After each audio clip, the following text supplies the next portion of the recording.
Hello students, I welcome you all to a brand new civics class, and this time we are going to study a new chapter, Gender, Religion and Caste of CBSE NCERT class 10th. Let's get started.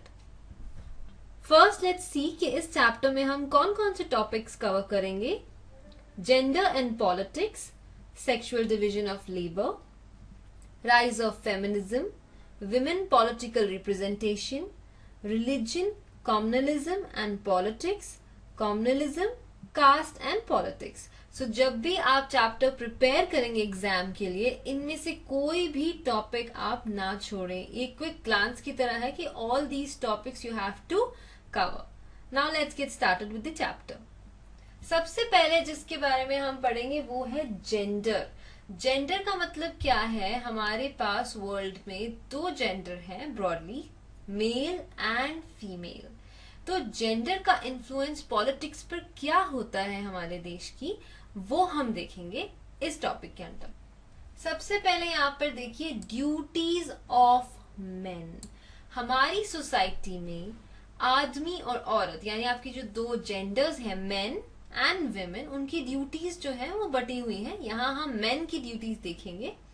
सबसे पहले duty है work outside the home. तो ये main की responsibility है कि घर के बाहर के जो काम है वो करे. एंड सेकेंड रिस्पॉन्सिबिलिटी क्या है? Earn money for the family. This is the second responsibility of main. अब इसी तरह से हम देखेंगे ड्यूटीज ऑफ विमेन. सबसे पहले ड्यूटी है विमेन की cooking, cleaning, tailoring, looking after children and family. तो आप इन सभी क्वालिटीज में देखिए जो भी ये ड्यूटीज हैं, कुकिंग, क्लीनिंग, टेलरिंग या बच्चों या परिवार का ध्यान रखना, ये कैसी क्वालिटीज हैं? ये हाउस होल्ड काम है बच्चे, घर के काम. सो आदमी जो थे, जैसे आपने प्रीवियस स्लाइड में देखा, वो क्या करते थे? बाहर के काम करते थे और पैसा कमाते थे. और विमेन जो है वो घर के काम करती हैं. ये हमारी सोसाइटी का डिवीजन है कि क्या काम विमेन को करना चाहिए और क्या काम मेन को करना चाहिए, उसको लेकर. इसके कारण हमारे पास जो नई प्रॉब्लम अराइज होती है वो है सेक्सुअल डिवीजन ऑफ लेबर. सो क्या है सेक्सुअल? मतलब यहाँ क्या है? आपका जेंडर, कि आप मेल हैं या फीमेल. उसके बेसिस पर आपकी कंट्री में लेबर का मतलब यहाँ क्या है? काम. किस तरह का काम आप करेंगे. तो जेंडर के बेसिस पर लेबर होना, जेंडर के बेसिस पे काम करना, वो कैसे बना हमारी कंट्री में, वो देखते हैं. A system in which all work inside home is either done by women or organised by them through domestic helpers. वो हमारे यहाँ क्या हुआ है? सेक्सुअल डिवीजन ऑफ लेबर हुआ है. क्या हुआ है? हमारी कंट्री में एक ऐसा सिस्टम बन गया है जहां घर के काम तो करेंगी औरतें और बाहर के काम करेंगे मेन. या तो औरतें खुद ये काम करती हैं या डोमेस्टिक हेल्पर्स के थ्रू ये काम किया जाता है. आप देखते हुए घर में सफाई वाली, बर्तनों वाली अक्सर लोगों ने रखी होती है. सो ये क्या है? सेक्सुअल डिवीजन है लेबर का, क्योंकि ये on the basis of gender है. किसने हमें ये बताया कि मेन को ही बाहर के काम करने चाहिए और विमेन को घर के काम करने चाहिए? ये जेंडर के बेसिस पे हमारी सोसाइटी ने डिवाइड कर दिया. और इस डिवीजन का विमेन के स्टेटस पर क्या फर्क हुआ, क्या फर्क आया हमारी कंट्री में विमेन के स्टेटस पर, वो देखेंगे. Outcomes of sexual division.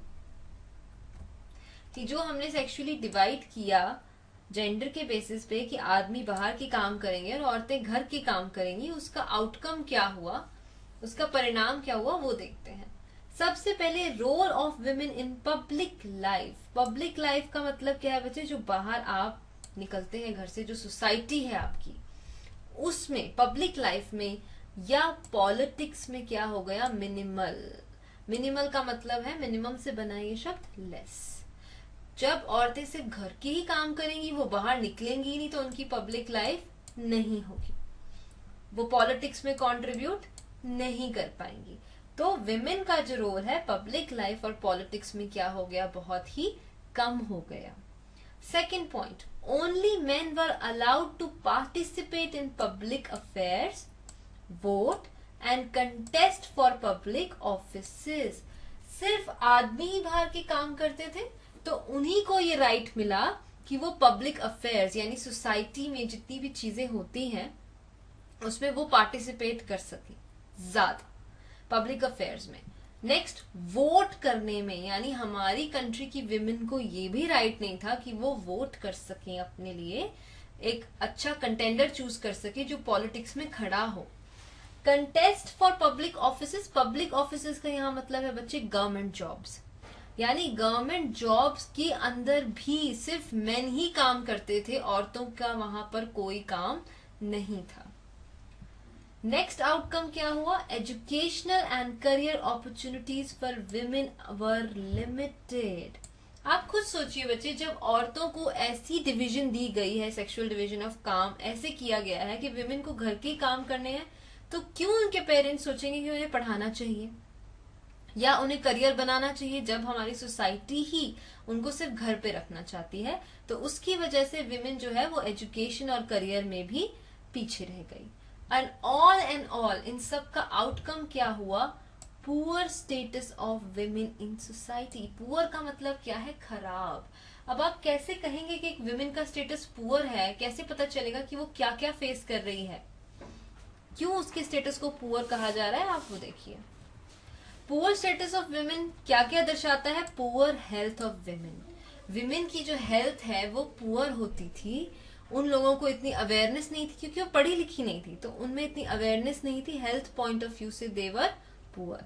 Poor education, ज्यादा इलिटरेसी जो थी वो विमेन के अंदर थी. लेस सोशल कंट्रीब्यूशन, सोसाइटी में विमेन का कंट्रीब्यूशन बहुत ही कम था. लेस पॉलिटिकल कंट्रीब्यूशन, जैसे कि आप पढ़ चुकी हैं कि पॉलिटिक्स में विमेन का कंट्रीब्यूशन बहुत कम था. आपकी जितनी भी फेमस पोजीशंस होती हैं, जो पॉलिटिकल पोजीशंस होती हैं, प्रेसिडेंट, प्राइम मिनिस्टर, आपके एमपीज, एमएलए, सीएम, वो विमेन बहुत कम होती थी. Miss treatment of girls. Miss treatment में आपका क्या क्या आ जाएगा बच्चे? चाहे वो डाउरी हो, जो दहेज लिया जाता है, या आप कह सकते हैं फीमेल फीटिसाइड, जो लड़कियों को मार दिया जाता है पैदा हुई, ये क्या है? मिस ट्रीटमेंट ऑफ गर्ल्स है. तो ये सारी चीजें, पुअर हेल्थ होना, पुअर एजुकेशन होना, सोशल कंट्रीब्यूशन ना होना, पॉलिटिकल कंट्रीब्यूशन ना होना और लड़कियों के साथ गलत व्यवहार होना, ये सब क्या दर्शाता है? Poor status of women in society. और ये पुअर स्टेटस किस वजह से हुआ है? जो आपकी सेक्सुअल डिवीजन ऑफ लेबर हुई है, उस वजह से कि आदमी सिर्फ बाहर के काम करेंगे और औरतें घर के काम करेंगी. क्योंकि अब इतनी इनइक्वालिटी थी मेन और विमेन के स्टेटस में सोसाइटी में, और विमेन का स्टेटस बहुत ही पुअर था, तो कभी ना कभी औरतों को गुस्सा आना ही था. अपने राइट्स के लिए उन्होंने लड़ना ही था. और ये कैसे लड़ा उन्होंने? Through feminism. जब अनइक्वालिटी हुई मेन और विमेन के स्टेटस में, तो किसने जन्म लिया? फेमिनिज्म ने जन्म लिया. अब क्या है फेमिनिज्म और कैसे ये शुरू हुआ वो देखते हैं.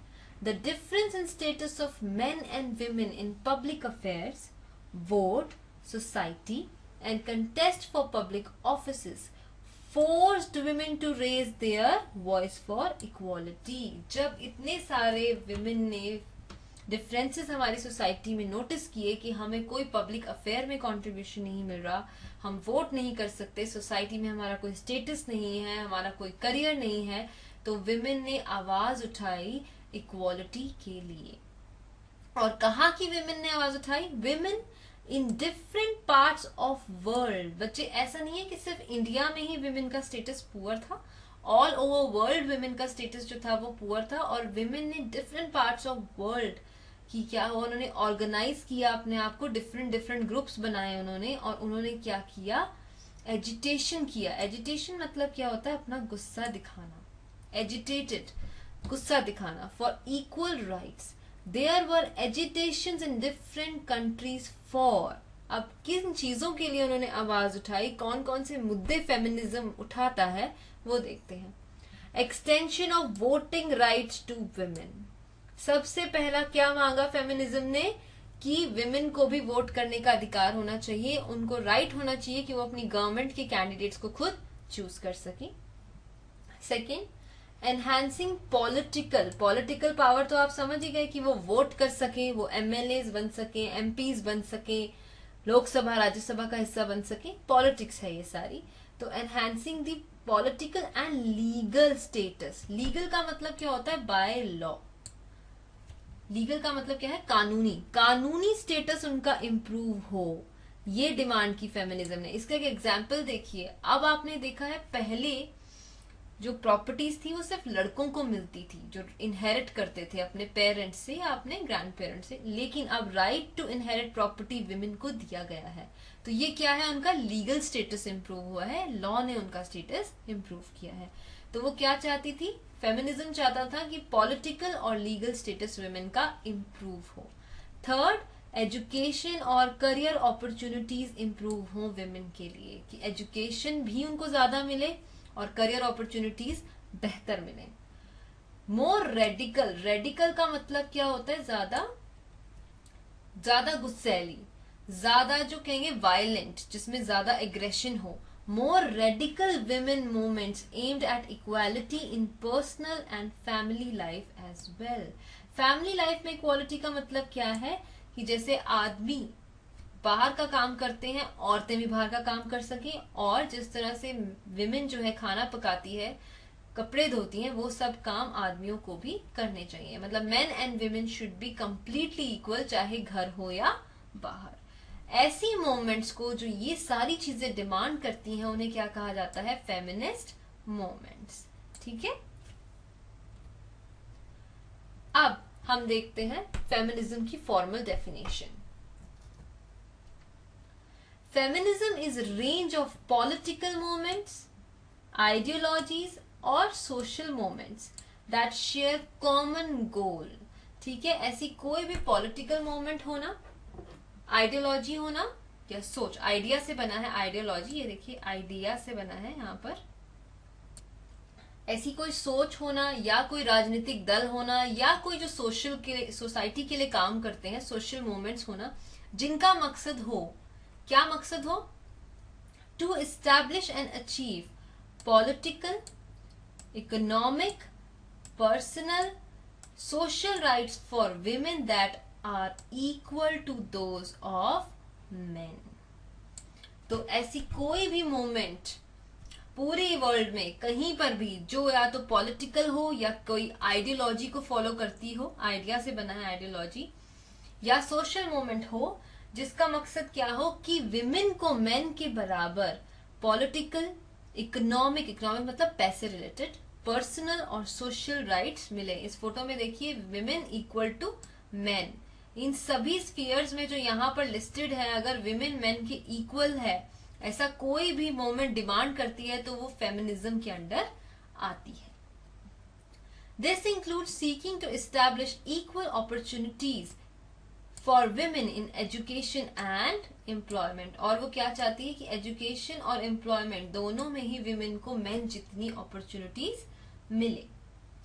फेमिनिस्ट क्या होते हैं? फेमिनिस्ट टिपिकली एडवोकेट और support the rights and equality of women. ऐसे लोग जो मानते हैं और जो सपोर्ट करते हैं इस चीज को कि राइट्स जो हैं वो इक्वल होने चाहिए मेन और विमेन के, उन्हें कहते हैं फेमिनिस्ट। मतलब जो लोग फेमिनिज्म चलाते हैं, फेमिनिस्ट मूवमेंट्स को कैरी आउट करते हैं, वो होते हैं फेमिनिस्ट। अब हम देखेंगे कि इतना जो फेमिनिज्म बहुत फेमस वर्ड है, आजकल भी आप सुनते होंगे बॉलीवुड में या न्यूज में, फेमिनिज्म बहुत कॉमन है। तो जो इतनी फेमिनिस्ट मूवमेंट्स हुई, उनका बेनिफिट कुछ तो होना चाहिए, कोई एडवांटेज होना चाहिए। तो क्या एडवांटेजेस हुए वो हम देखेंगे। Women have gained equality up to a certain extent। देखिए ये तो आप लोग मानते हैं कि आज भी मेन और विमेन बराबर नहीं है, at least not in our country. ठीक है, आज भी लड़कों को ज्यादा लिबर्टी है, पर कुछ हद तक मेन और विमेन का स्टेटस जो है वो बराबर हो गया। कैसे हुआ कुछ हद तक, वो मैंने नीचे एक्सप्लेन किया है कि women are able to participate in elections. पहले विमेन को वोट करने का राइट नहीं था, अब वो इलेक्शंस में पार्टिसिपेट कर सकती है।